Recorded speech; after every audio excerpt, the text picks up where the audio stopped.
There is a time for everything, and that is what our people must understand.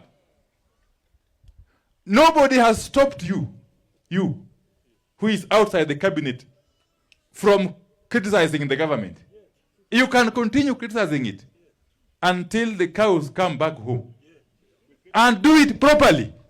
Because I also want to be criticized. I want to be critiqued as a member of the executive for me to deliver services properly. But don't expect me to join you in criticizing the executive. That can't be my work. If it is your work, do it. Do it properly. Do it properly. As I do mine, which is to execute. Since the beginning of last year and towards the end, Kenya has seen some very, very positive changes. First and foremost, it is important to appreciate the fact that Kenya is on a positive trajectory. The government of the Republic of Kenya under President William Ruto has done whatever it takes to ensure that first and foremost the economy is back on its tracks and that the country continues to gain positive recognition internationally. Today, we have seen that our credit rating has moved from negative to positive, which is a very, very positive development, if you ask me. It now therefore means that we are going to be able to get positive consideration by international lenders and development partners going forward. Secondly, you know that for the first time in very many years, this country has produced enough maize for domestic consumption. And therefore, this country will spend very little money, if any, in maize imports. Similarly, we have been able for the first time in so many years to produce enough sugar for domestic consumption. All these are work towards ensuring that we save our foreign exchange and build the economy. So the economy itself is on a rebound. And everybody is going to appreciate this in the fullness of time. So the government is doing a lot that needs to be appreciated, even though we can't stop those who want to criticize. Criticizing is normal, it's expected. It's expected.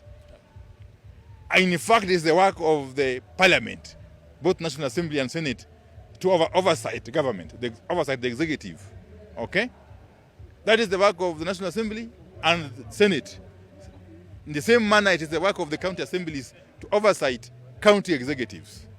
But to expect me, as a member of the executive, to participate in the criticism of the government that I serve in is to stretch the imagination too far. It is actually to be delusional. It is actually to betray the very principles of democracy that we have been fighting to safeguard all these years. So those who are busy criticizing the government should continue doing so. Nobody has stopped them. Please continue doing so. But don't expect me to join you in criticizing the same government, the very government that I serve in. As a cabinet secretary, I've got more than enough avenues and platforms and fora for me to air my views. It is none of your business, you who is outside the executive, to dictate to me how I should conduct myself within the executive. So you continue playing your role of criticizing the government or critiquing it. Okay? But please understand that I cannot join you. In any event, in my previous life as a member of parliament and as leader of minority party, I don't think there's anybody who could have taught me how to criticize. I was very good at criticism and oversight and critiquing. So there's nothing new you're teaching me. And you cannot lecture me on how to conduct myself whilst I serve in the executive. It is not within your province to lecture me, okay, on how to carry myself while serving the government under the president. Okay? You do your role, I do mine. But more importantly, those who are busy making noise out there, despite all the obvious positive steps that the government is making, you can also continue in the same manner. But rest assured that when the hour of reckoning comes, when push comes to shove, when the rubber meets the road, okay, we shall meet with you down here with the people. And these people are not foolish. Kenyans are not foolish. They know for sure what steps or gains have been realized under this government. And we continue to achieve milestone after milestone as time goes by.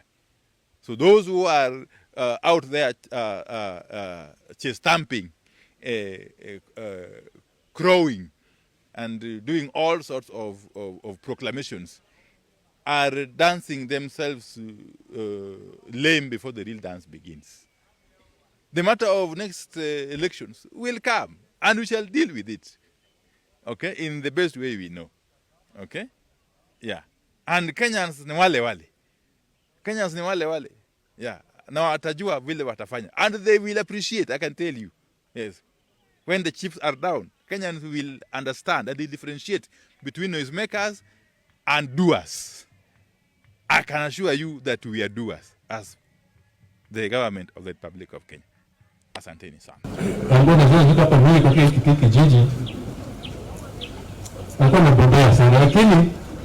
Tunapata kwa mwacha. Lakini licha mambo yote hii alikuwa na hekima ya kipekee. Pia naamini mimi ni mwana wa Mungu.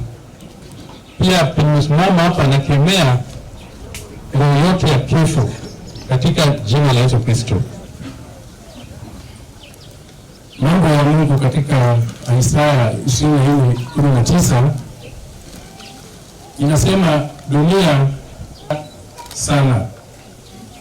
Dunia inalewalewa kama mlevi, nayo inawayawusha. Hadi mtumishi wa Mungu Paulo akasema kwamba licha ya mambo yote sisi ni zaidi ya washindi.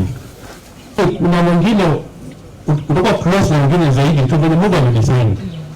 Kwa hivyo mwenye chanzo nasema nimeona James wangu.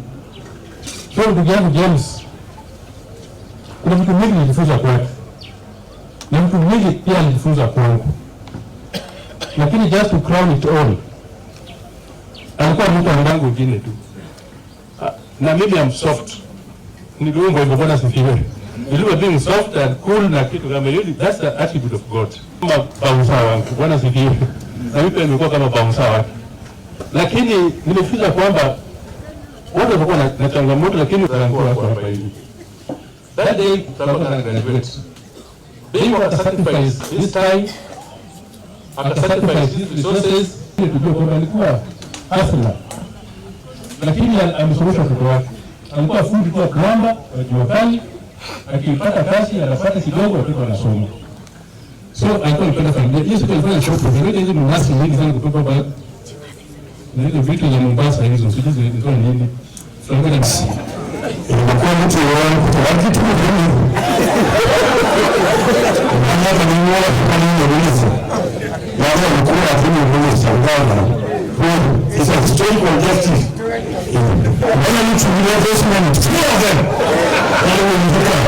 When you still pull that here, one hour, and press the volume of them.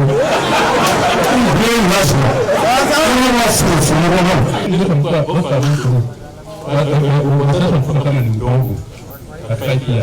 So, they were the family who put them in Mombasa to witness the graduation of Ruto. Na pia kumwona kwa